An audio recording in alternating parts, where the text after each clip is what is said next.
Madam Speaker, the President of the United States.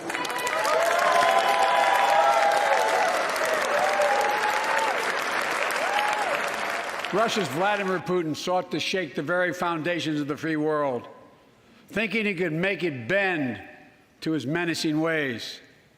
But he badly miscalculated. He thought he could roll into Ukraine and the world would roll over. Instead, he met with a wall of strength he never anticipated or imagined. He met the Ukrainian people.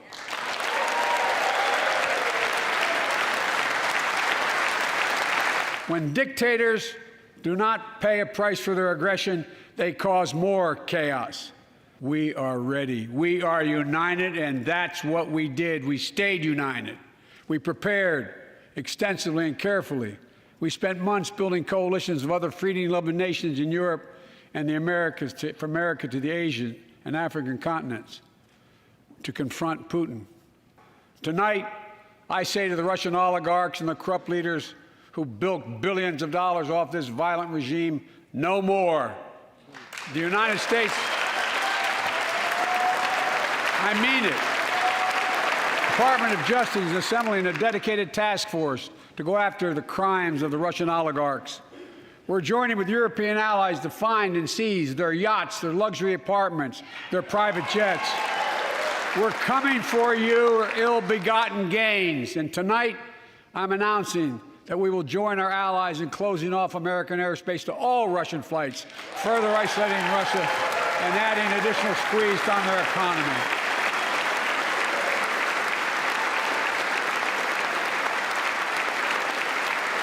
He has no idea what's coming.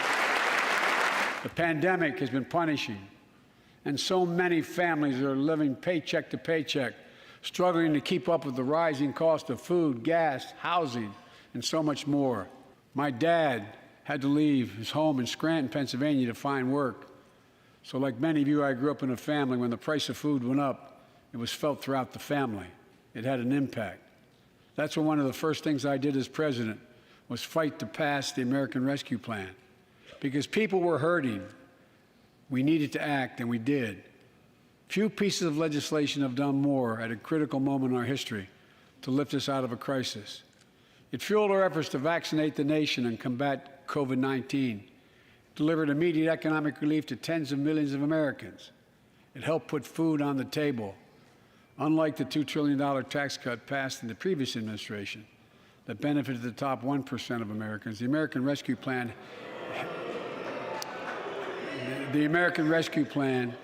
helped working people and left no one behind. Folks,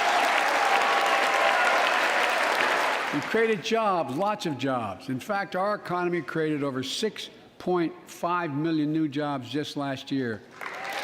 More jobs in 1 year than ever before in the history of the United States of America. The economy grew at a rate of 5.7 last year, the strongest growth rate in 40 years. And the first step in bringing fundamental change to our economy that hasn't worked for working people in this nation for too long. That's why my top priority is getting prices under control. Look, our economy roared back faster than almost anyone predicted. But the pandemic meant that businesses had a hard time hiring enough people because of the pandemic to keep up production in their factories. And so we have a choice. One way to fight inflation is to drive down wages and make Americans poorer. I think I have a better idea to fight inflation. Lower your costs, not your wages. And folks,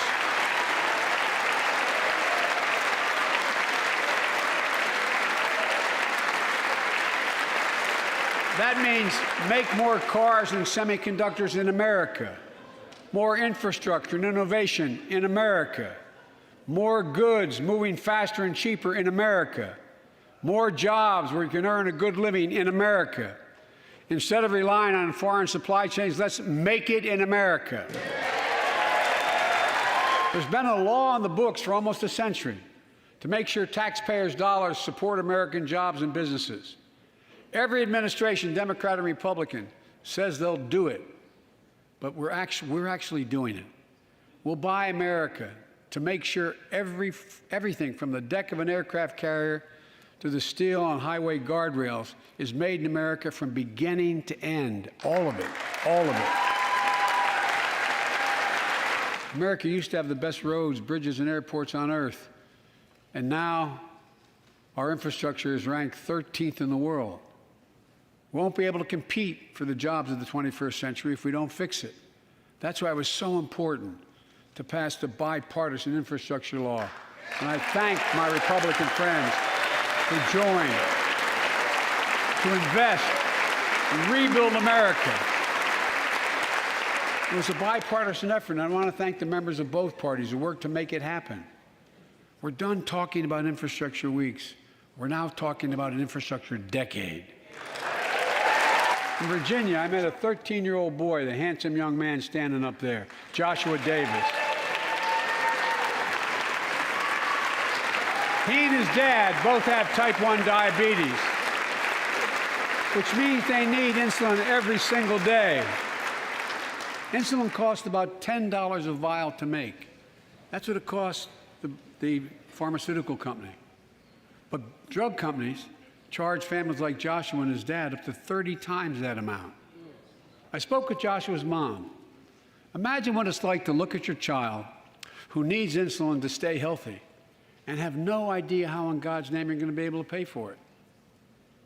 What it does to your family, but what it does to your dignity, your ability to look your child in the eye, to be the parent you expect yourself to be. I really mean to think about that. That's what I think about. You know, yesterday, Joshua's here tonight, but yesterday was his birthday. Happy birthday, buddy, by the way. By the end of this year, the deficit will be down to less than half of what it was before I took office. The only president ever to cut the deficit by more than $1 trillion in a single year. Lowering your cost also meant demanding more competition. I'm a capitalist, but capitalism without competition is not capitalism. Capitalism without competition is exploitation. Just a few days ago, the Center for Disease Control and Prevention issued a new mask guidelines. Under the new guidelines, most Americans and most of the country can now go mask-free. And based on projections, more of the country will reach that point across the next couple of weeks. And thanks to the progress we've made in the past year, COVID-19 no longer need control our lives. I know some are talking about living with COVID-19, but tonight I say that we never will just accept living with COVID-19. We'll continue to combat the virus as we do other diseases. And because this virus mutates and spreads, we have to stay on guard. We have the tools we need. It's time for America to get back to work and fill our great downtowns again with people. People working from home can feel safe and begin to return to their offices. We're doing that here in the federal government. The vast majority of federal workers will once again work in person. Our schools are open. Let's keep it that way. Our kids need to be in school.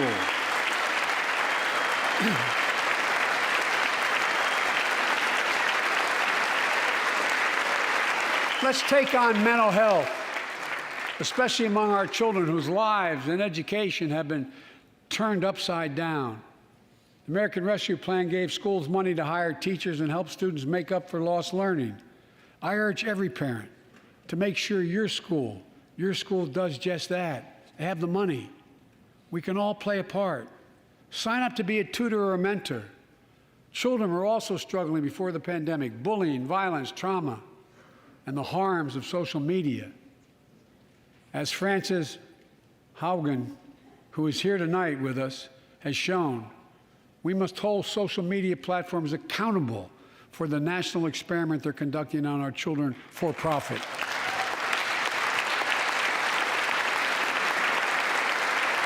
It is in this moment that our character of this generation is formed.